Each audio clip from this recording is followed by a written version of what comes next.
Dorina, Clemente, and Victoria Sim. For our oral history project, we decided to interview Mr. Jiggy Aquino Cruz. But who is Mr. Jiggy Aquino Cruz? Justin Benigno Aquino Cruz is the eldest son of Maria Elena Paul C. Aquino Cruz and Eldon C. Cruz, and the nephew of our current president, Noynoy Aquino.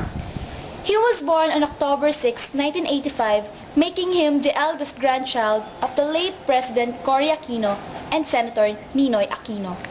But despite coming from a highly prominent and well-respected family, Sir Jiggy still manages to remain humble and very down-to-earth. He claims to have had a normal childhood. This Atenista, who now works for Nestle Philippines as a brand manager, loves graphic novels, watching basketball, and Nestle Crunch. Sounds interesting, right? To know much more about him, why don't we ask him ourselves? So let's go! Vamos! Where are we going? To Makati!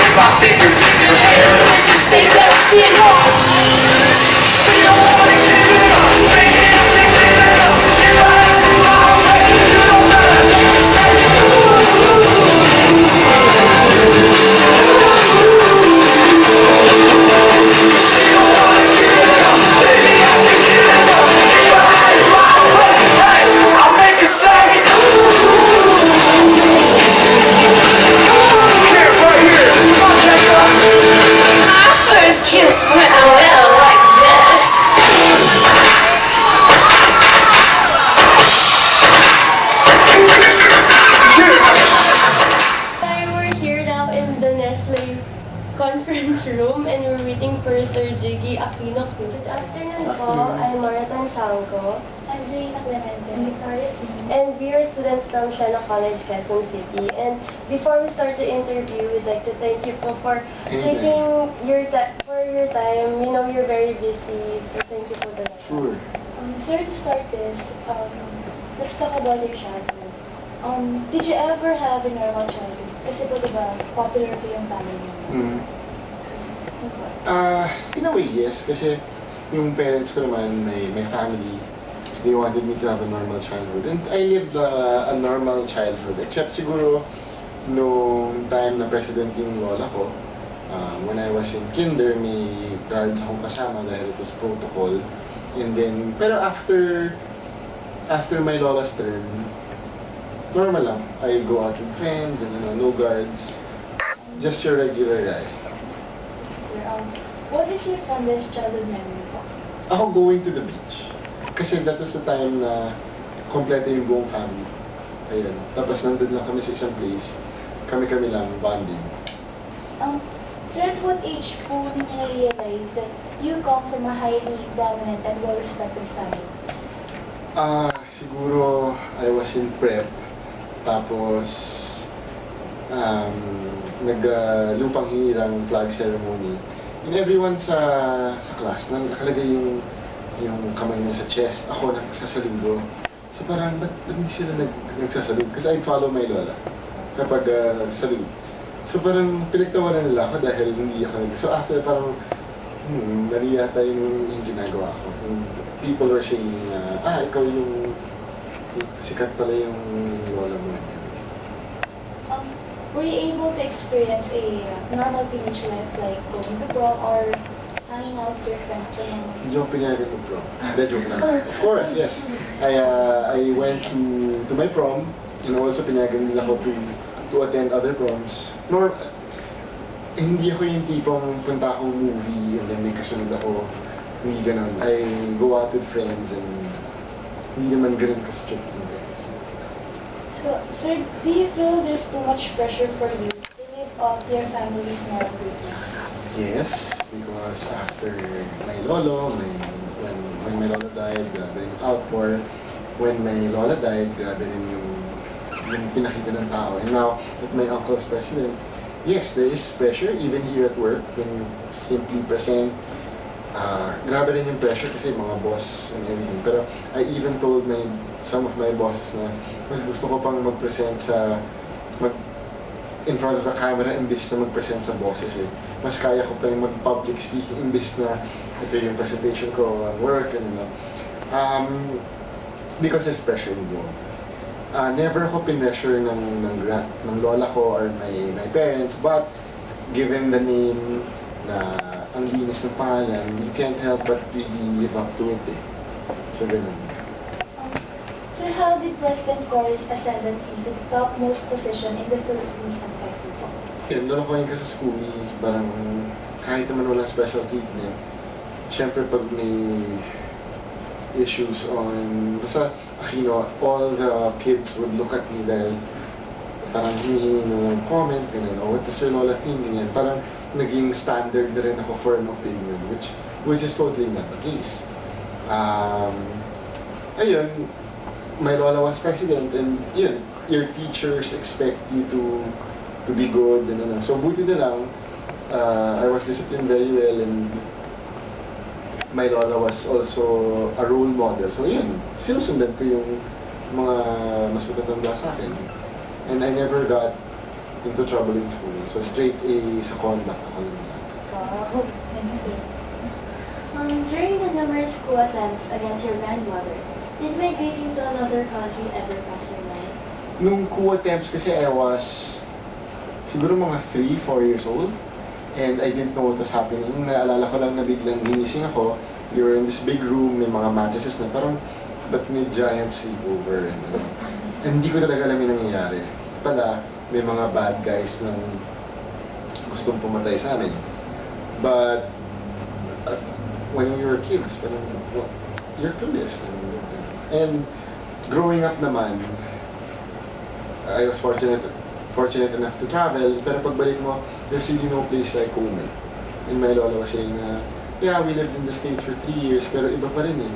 Iba yung nandito ka sa bansa mo, kilala mo yung mga tao. It's different. How do you deal with the issues and controversies against any of your family members? Especially nung campaign and election, talagang, syempre, all the mudslinging were thrown in my family. But as advised by my mom and several of my relatives na if you dwell too much on one topic, ano mangyayari sa'yo? Ako, in one ear and then out the other. So if you dwell on it too much, hindi ka na madidistract ka na, hindi ka na makakoncentrate. So just let it go, move forward. Who among them are you most protective of? I'm protective of my mom. Kung may magana, as in nagod sila sa akin, hindi may magana sa mom ko. There was this book that you published. What strongly convinced you to publish a book about your grandfather? Ako, I love comics and parang today, I believe that the youth really don't know much about my grandfather and sikat yung mga comic movies and I wanted to share my passion. I talked to several Pinoy comic book artists para mag-contribute. So I didn't earn a centavo out of it.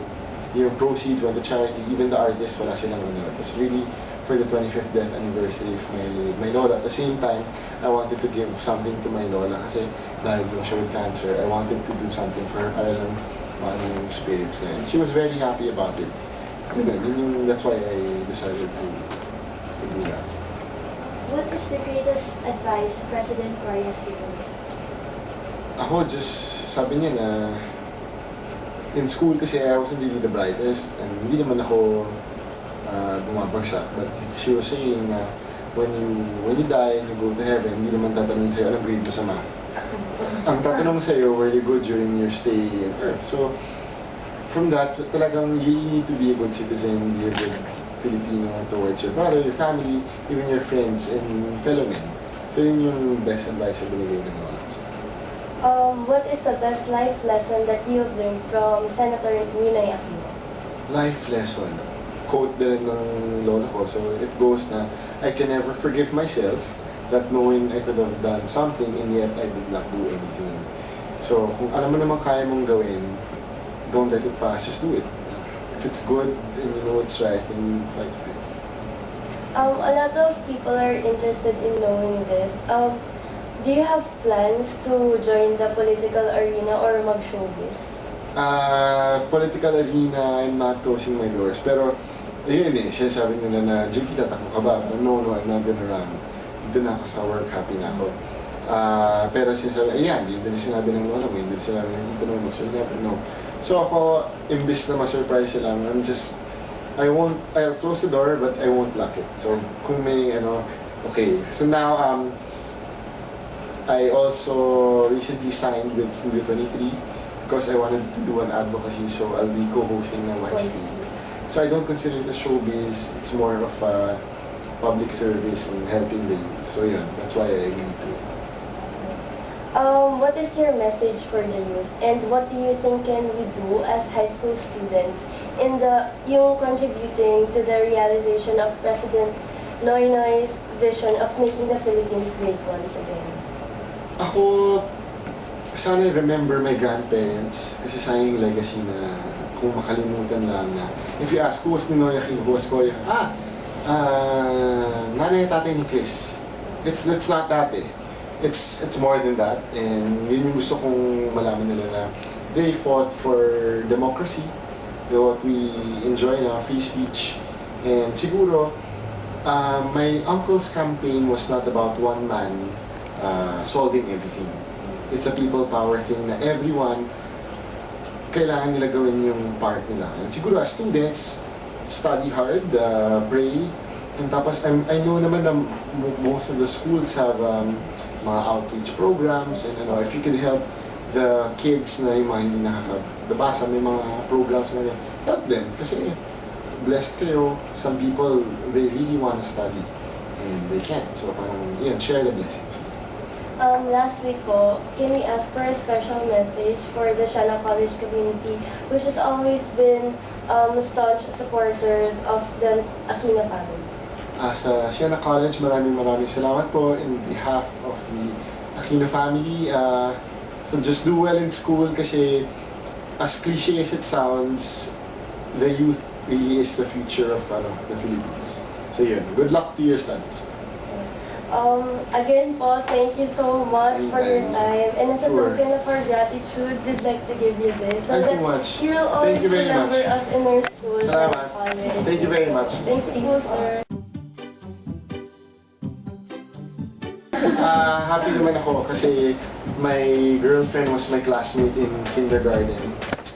So siya yung first crush ko, and we met back in high school, friends, and then nag-stayed siya to study, and after that, she entered the company last year. So yun, biglang friends na, uy, okay pala. A few months later, uy, kami na. And she's a neighbor, so it's very, very convenient.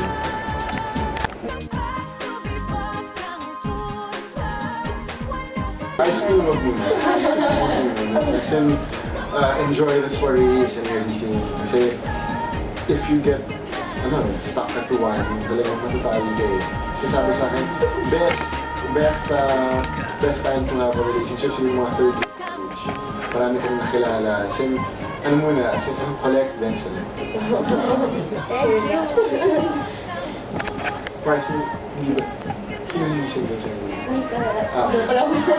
Hindi pwede. Thank you.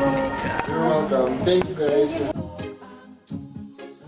Hi, we just finished our interview with Sir Jiggy, and we can say that despite the popularity of their family, he's still very humble and very grounded. Right? Right? Yeah.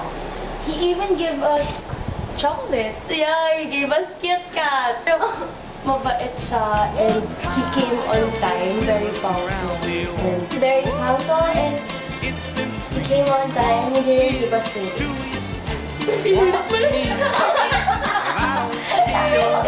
Bye!